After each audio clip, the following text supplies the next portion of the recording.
Je n'avais jamais envisagé de l'affronter. Pas après ce qu'elle m'avait fait. Mais la vie a parfois des façons étranges de nous rattraper, surtout quand on a transformé sa douleur en force. La nuit où tout a commencé, j'étais assis sur un parking, moteur éteint, les mains crispées sur le volant.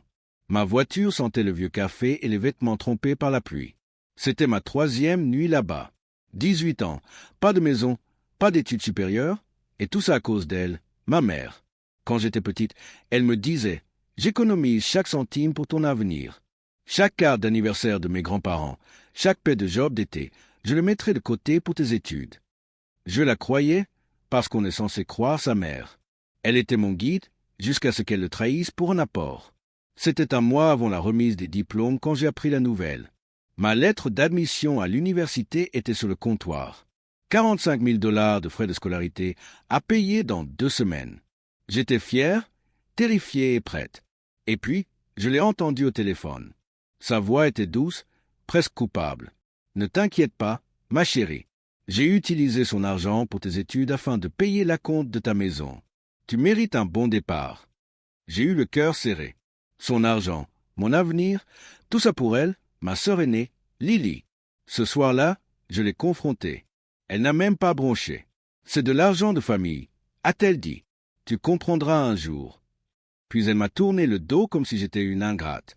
C'était la dernière nuit que je dormais sous son toit. On apprend beaucoup sur soi-même quand on dort dans une voiture. Comment le silence devient plus lourd que le bruit.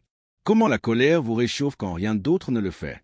Et comment la trahison ne vous détruit pas, elle vous forge. Pendant qu'ils construisaient leur nouvelle vie, la Maison Blanche, les fêtes dans le jardin, je construisais la mienne, pierre par pierre. Je travaillais dans une station-service le jour, je livrais des repas le soir et je programmais sur un vieux portable jusqu'au lever du soleil. Personne ne l'avait vu venir, et surtout pas eux. À 21 ans, j'avais lancé ma première start-up. À 25 ans, j'ai vendu.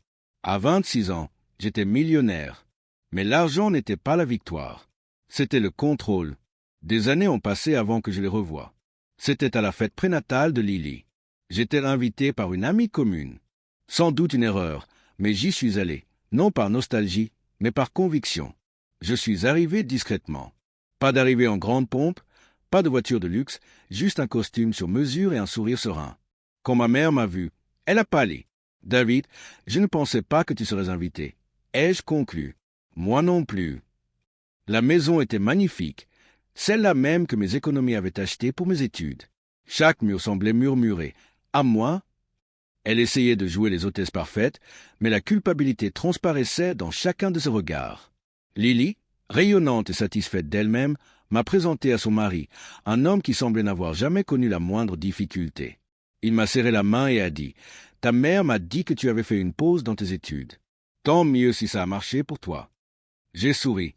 Oui, j'ai trouvé une autre forme d'éducation. Mon plan était simple.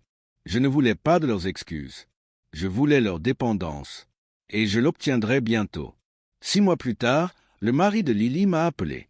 Il avait l'air désespéré. Leur belle vie commençait à s'effondrer. Des investissements ratés, des dettes qui s'accumulaient. La maison était en jeu. Il était au courant de mon entreprise, de mes nouveaux investissements. « Pourriez-vous nous aider à refinancer ?» m'a-t-il demandé. J'ai dit oui calmement, professionnellement. J'ai créé une société holding, je leur ai proposé un partenariat en capital investissement. J'ai présenté les choses sous un jour généreux comme un moyen de sauver leur maison tout en leur offrant une part de mon fonds immobilier en pleine croissance. Ils ont signé chaque page, sans hésiter. Ils n'ont pas lu les petites lignes. Transfert de propriété effectué. Quand l'avis de saisie est arrivé, ils m'ont appelé en larmes. La voix de ma mère tremblait. « David, ils prennent la maison. Lily n'a nulle part où aller. » J'ai marqué une pause, laissant le silence installer. « Vous voulez dire ma maison ?» ai-je dit doucement. « Celle que j'ai financée pour ses études ?» Elle s'est tue. Lily s'est mise à pleurer, à supplier, disant qu'elle ne savait pas. Mais je savais qu'elle savait. Elles savaient toutes les deux. Je vous donne 2 semaines pour partir. Après ça, j'ai déjà des locataires. J'ai ajouté. Après, j'ai des locataires.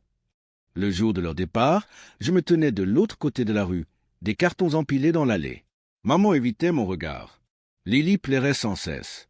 Son bébé s'accrochait à son épaule, trop jeune pour comprendre la tempête qui faisait rage autour d'elle. Un instant, J'ai failli craquer. Presque. Mais je me suis souvenu de la nuit passée dans ma voiture, du bruit de la pluie sur le pare-brise, de la douleur de la trahison et de la promesse silencieuse que je m'étais faite. Un jour, je leur ferai payer. Et maintenant, c'était fait. Je n'ai pas jubilé. Je n'ai pas crié. J'ai simplement hoché la tête tandis qu'elle s'éloignait.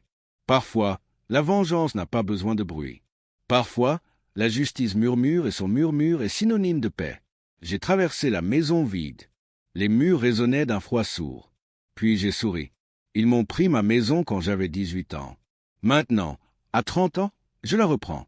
Non par haine, ni par déséquilibre. Car au final, je n'ai pas seulement récupéré ce qu'ils m'avaient volé. Je me suis récupéré moi-même.